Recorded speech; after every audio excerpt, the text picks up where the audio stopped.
ജമാഅത്തെ ഇസ്ലാമിയെ പറ്റി ചൂണ്ടിക്കാണിക്കാൻ എന്ത് അർഹതയാണ് അദ്ദേഹത്തിനുള്ളത്?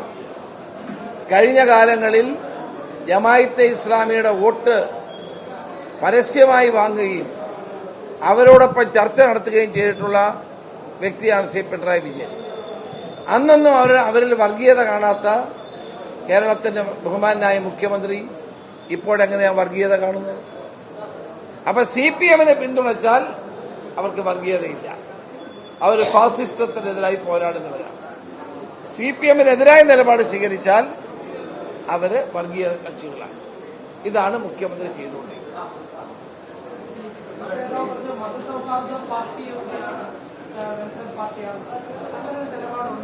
അല്ല, ഞാൻ ഒരു ജമാഅത്തെ ഇസ്ലാമിക്ക് സർട്ടിഫിക്കറ്റ് കൊടുക്കാനൊന്നും ഞാനില്ല. ഞങ്ങൾക്ക് അവർ പിന്തുണ നൽകാമെന്ന് പറഞ്ഞു. ആര് പിന്തുണ നൽകിയാലും തെരഞ്ഞെടുപ്പിൽ സ്വീകരിക്കും. അത് മാത്രമാണ് ഞങ്ങൾ സ്വീകരിച്ചിട്ടുള്ളത്. ഞങ്ങൾ അവരുടെ ഭൂതകാലമോ ഭാവിയോ വർത്തമാനമോ പരിശോധിക്കേണ്ട ആവശ്യമൊന്നും ഞങ്ങൾക്കില്ല.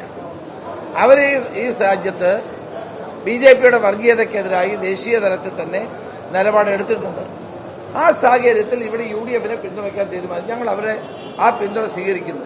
അല്ലാണ്ട് അവർക്ക് അതിന്റെ വിശദാംശങ്ങളിലേക്ക് പോകാൻ ഞാൻ ആഗ്രഹിക്കുന്നു.